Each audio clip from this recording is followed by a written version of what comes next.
Bonjour, c'est Guillaume Durand. Bonjour à vous qui m'écoutez et à moi qui m'écoute. Comme vous l'avez remarqué, je ne suis plus à l'antenne de radio classique ni nulle part ailleurs à la télévision ou à la radio. J'ai dû, comment dirais-je, m'abstenir d'antenne pour des problèmes de santé. Mais ne vous inquiétez pas, ce n'est rien de grave. Je souffre juste de phlémingite aiguë. Vous n'êtes pas sans savoir qu'avec la présidentielle, il aurait fallu bosser. Et comment dirais-je, c'est pas mon fort. J'aurais même dû préparer mes émissions et mes interviews, alors que moi, Guillaume Durand, c'est durant l'émission que je découvre de quoi il s'agit. Et puis, cela m'a empêché de dîner tranquillement chez Coste tous les soirs. Je vous avoue que me passer de leur risotto aux truffes du Périgord et gambas-naine d'Ibissa, ça n'était pas possible. Mais rassurez-vous, dès que les élections seront passées, je reviendrai à l'antenne de Radio Classique. Si j'ai les mêmes gènes que mon père, je vais vous emmerder jusqu'à mes 100 ans. Lors de son entretien avec Emmanuel Macron, Joe Biden a essayé d'apaiser les tensions avec la France. Nous allons régler ça de manière pacifique. Photo dans Paris Match, après la journée d'Alzheimer, la journée de Vlazémour. Voyons. DSK s'insurge contre la hausse des prix à la pompe. Plusieurs médias ont annoncé à tort le décès d'un ancien ministre de l'Intérieur et de la Défense de François Mitterrand. Une erreur qui laisse un goût amer. Carlos a de nouveau été condamné à la perpétuité. Si on peut même plus faire des chansons à la con. Nabila souhaitait un joyeux anniversaire à Andrea Botticelli. Elle se demande comment il l'a fait pour peindre autant de chefs-d'œuvre en état aveugle. Cette année, cette sublime actrice aurait eu 83 ans. Nous étions nombreux à trouver Romy Schneider électrique. Le journaliste qui a répandu à tort la nouvelle de la mort de Paul Quillès s'explique. Comme j'ai appris qu'il était en soins palliatifs, j'ai voulu m'avancer dans mon travail.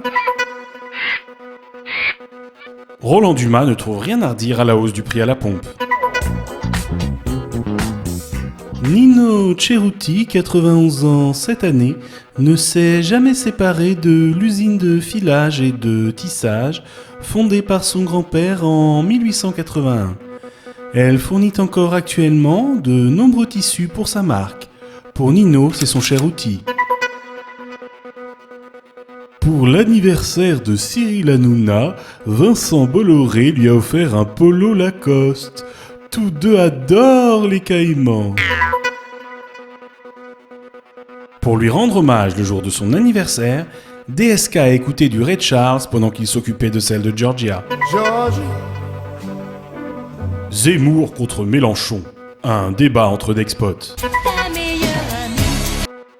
7 fois vainqueur du maillot à pois sur le Tour de France, Richard Virenque a mis fin à sa carrière de coureur il y a 17 ans. Et depuis, je suis toujours resté dans le cyclisme, dopé ou de loin. Blake et Mortimer fêtent leurs 75 ans. C'est vrai que ce dernier a vieilli, mais Blake est d'équerre. En 1997, 24 membres de la mafia, dont son parrain Totorine, étaient condamnés à la perpétuité. Comme tout Falcon, et tu payes.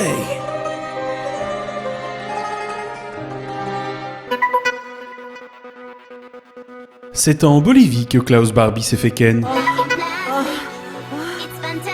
Jean-Marie Le Pen a souhaité un joyeux anniversaire à Philippe Laville en chanson. Je tape sur des bamboulards et des nord-africains, n'est-ce pas?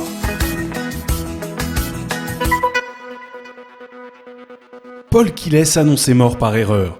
Il a dû avoir les boules, Quillès. Thierry Breton veut imposer un chargeur universel. Les Bretons ne sont-ils déjà pas assez chargés comme ça? Guillaume Durand a dit, on peut dire que l'antiphrase constitue une véritable conversion qui transfigure le sens et la vocation des choses et des êtres tout en conservant l'inéluctable destin des choses et des êtres. Ce qui est hallucinant, c'est que j'ai rien compris. Et ce qui est énorme, c'est que lui non plus. On dirait du rocard.